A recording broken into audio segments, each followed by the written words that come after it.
When Disney distributed Spirited Away in the US, they changed something in the movie that I'm sure most of you don't know about. At least I didn't. They Disneyfied the movie by altering the ending. See, in Miyazaki's original version, Chihiro doesn't say anything at the end. She simply stares back at the tunnel and then gets in the car before they drive off. It's an ending that portrayed that Chihiro didn't actually remember what happened to her in the spirit world, as Hayao confirmed himself. To a lot of people, that ending seems abrupt, like something's missing. Disney couldn't let that slide. They needed a happier ending, something satisfactory for American audiences. A new home and a new school? It is a bit scary. I think I can handle it. That small piece of dialogue was meant to show that Chihiro did, in fact, remember everything that happened to her. To a lot of people, Ghibli movies tend to end in an unsatisfactory way, like something's missing. And I think that feeling, that specific unfamiliarity, is exactly what this video is about. By the end of the video, you'll understand why every Ghibli movie makes you feel that way, and why Disney's endings actually have a specific edge over Ghibli's. But that's just one part of the story. The difference between how we feel at the end of a Ghibli movie and how we feel at the end of a Disney movie doesn't stem from simply the endings. It's much deeper than that. It stems from the core philosophies of how both studios tell stories. Disney protagonists often want something from the very first scene. Ariel wants to be part of the human world, Rapunzel wants to see the floating lanterns, Tiana wants her restaurant. The goal is explicit and the movie's job is to deliver that goal. That's the whole premise of the I Want song. That sounds obvious because it is, but it has a profound effect on what Disney endings feel like, because when the external goal is achieved, the movie treats that achievement as the emotional resolution. Simba returning to Pride Rock and defeating Scar means everyone's happy again, everything's okay. Tiana building a restaurant with Naveen is the same thing. Ghibli doesn't really do this, and the difference isn't that Ghibli protagonists fail, it's that their goals are either unclear from the beginning or irrelevant by the end. Chihiro, for example, doesn't have a goal at the beginning of Spirited Away. Ashitaka wants to lift his curse, but the movie becomes about so much more than that by the time the movie ends, his curse is almost secondary. My Neighbor Totoro's story isn't goal-driven at all either. Most Ghibli movies aren't defined by character goals, but rather by the events that happen to the character that change them over time. That inherently makes their endings feel vastly different, because there's no moment where the protagonist finally gets the thing that they wanted. Rather, they usually go through internal changes that are much quieter, which can sometimes lead to a conventionally unsatisfying finale to people used to Hollywood endings. On top of that, Disney has built their entire storytelling identity around restoration. Something breaks at the start, the characters try their best to fix it, and that's what happens in the happy ending. It gets fixed. A kingdom stolen, it gets won back. A family separated, they get reunited. A curse cast, it usually gets lifted. The Lion King ends with rain falling on Pride Rock, the landscape blooming back to life, Simba's cub held above the kingdom. Every loss seems to be answered. It works because the movie earns it throughout the entire runtime, but it's also a specific promise Disney makes to the audience before the story even starts that whatever breaks will be fixed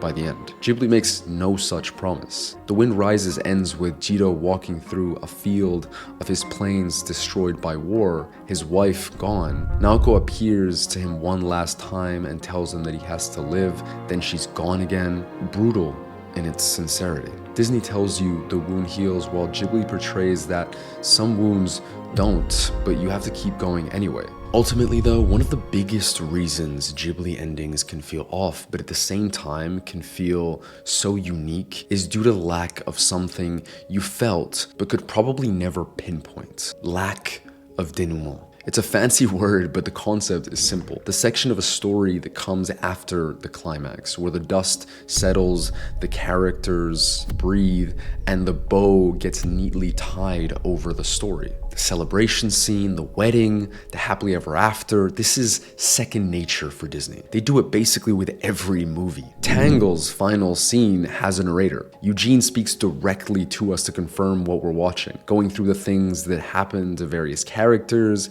He tells us he and Rapunzel got married, and then Rapunzel chimes in saying, "And we're living happily ever after." The movie gives you a full montage, the kingdom celebrating, every thread tied with a perfect bow, zero space for uncertainty. And so many Disney movies end the same way. Ghibli movies are the polar opposite. In Spirited Away, Chihiro passes Yubaba's final test, walks back to her parents.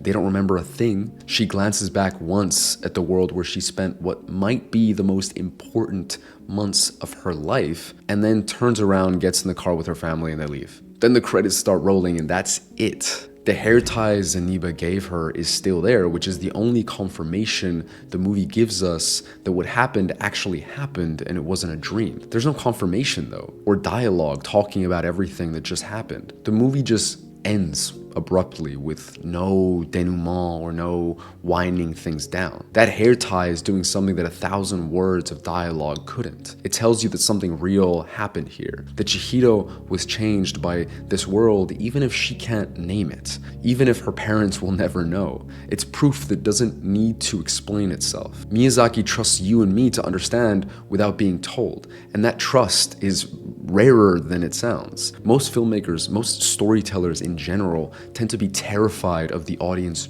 not getting it. So they explain, over-explain, underline, emphasize. Ghibli's never cared to do that. Part of the beauty of their movies is that each person can have their own interpretation of what they just witnessed, because so many things tend to be left unanswered, up in the air. The same thing happens in Arrietty. Arrietty says bye to Sho, and then we get a few shots of her floating away with her family, but so many questions are left unanswered about if Sho is gonna be alright, or if they'll ever see each other again. The lack of denouement is also because Ghibli movies are meant to feel like a scene in the characters' broader lives, to give you the sense that there's much more to this world and their lives than what you've seen. When the movie ends, their lives continue. And the lack of denouement serves that purpose well. It gives you that feeling. This is why Ghibli endings feel abrupt to so many people. It's not a flaw in the filmmaking. It's a deliberate choice about where the story ends. And that lack of a wind down is a big part of the uniqueness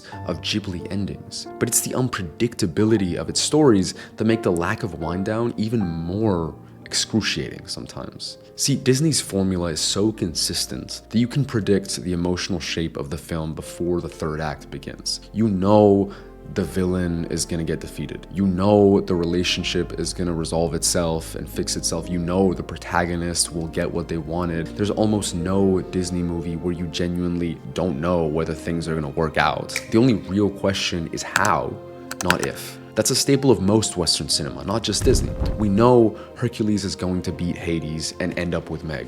We know Ariel and Eric are going to defeat Ursula and end up getting married. We know that Tiana is going to end up with Naveen and they'll end up building that gorgeous restaurant together. There's absolutely no mystery in most Disney movies, which means the ending is always expected. There's no surprise at all when the credits start rolling. Depending on who you ask, that can be a flaw or a perk. There's something genuinely valuable about a story that tells you before it even starts that you're safe here. Things are going to be okay in this story no matter what. Predictability has value. There's a reason so many of us rewatched the same things we've already watched. There's comfort in knowing the shape of what's coming. Ghibli throws that out the window. Watch Porco Rosso and try to predict where it ends up. It's basically impossible. The movie ends ambiguously. It hints at Porco's curse having lifted, but doesn't ever actually show us, and we never really know how things end up with Porco and Gina at the end of the movie. Similar to what I mentioned earlier, not all things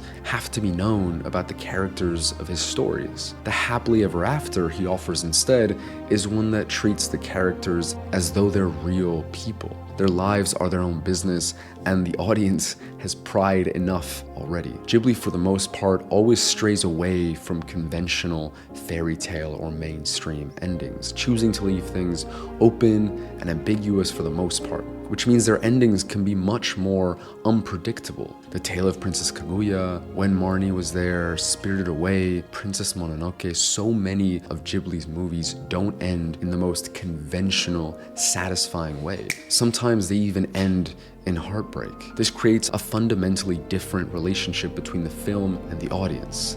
Disney asks you to experience and enjoy the journey, even if you know where it's going. Ghibli, on the other hand, asks you to interpret it yourself. The movie ends and something is left in your hands, whether it's an open question, an unresolved feeling, a small detail like the hair tie in Spirited Away, and what you do with that is up to you. That's far from comfortable, but it's why Ghibli movies stay with you for years after watching them and feel unique. That uncertainty and unpredictability isn't just a random stylistic choice. It comes from somewhere much deeper than filmmaking, from a way of seeing the world that most Western audiences have never really been taught to value. In Japan, there's a concept with no direct English translation that helps explain Ghibli's mentality: mono no aware. Loosely, it means the bittersweet awareness that all things pass. It's most often illustrated with cherry blossoms, since they only bloom for around a week before falling. But that's part of the beauty. The cherry blossoms are beautiful because their bloom is so short. The impermanence isn't a flaw in the beauty, but rather part of the source. It's a vital element in Japanese literature and art, and it's baked into every Ghibli ending ever made. When Naoko appears briefly one last time after death, when Ashitaka and San choose to live apart, when Chihiro leaves the spirit world that gave her so much, the moment is beautiful because it's passing.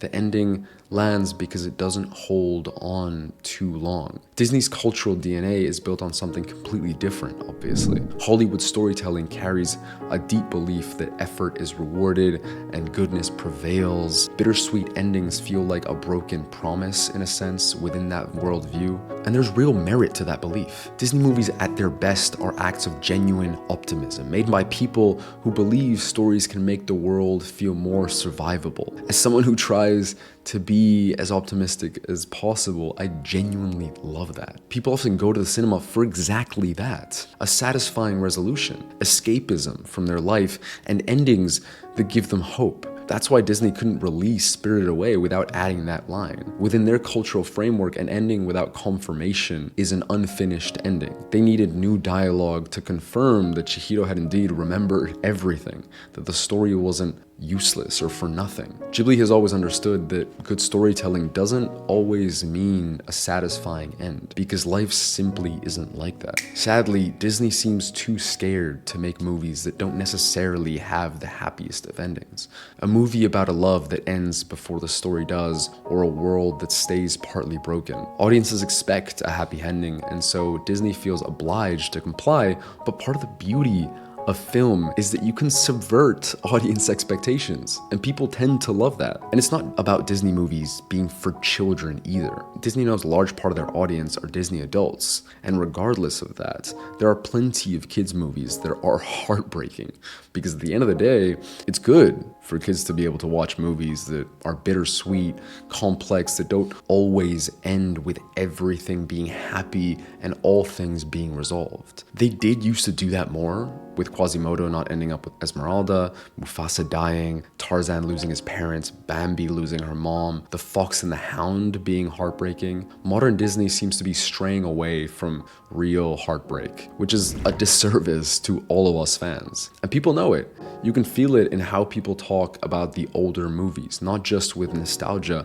but with a certain level of respect. Nobody calls The Hunchback of Notre Dame their favorite Disney movie because it makes them feel safe or warm and fuzzy. They call it their favorite movie because it's so real and raw. Quasimodo doesn't get the girl, but he gets something way better: acceptance. Those movies didn't talk down to their audience as much. They trusted them a bit more to revel in mature themes, children included. The irony is that when Disney does allow itself that kind of honesty, it tends to produce some of its most enduring work. The movies people still talk about decades later aren't always the ones with the tidiest of endings and stories. They're the ones that made you feel something you weren't expecting to feel. That's what happens when a story stops dumbing things down for you. Ghibli has never never stopped doing that. Every movie, without exception, asks something of us. It asks you to sit with ambiguity, to accept that the world the characters live in will keep going after the credits, imperfect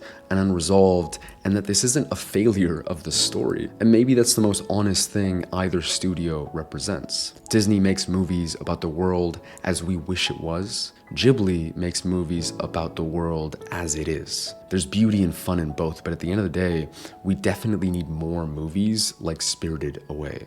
Movies that give you just the hair tie and nothing else.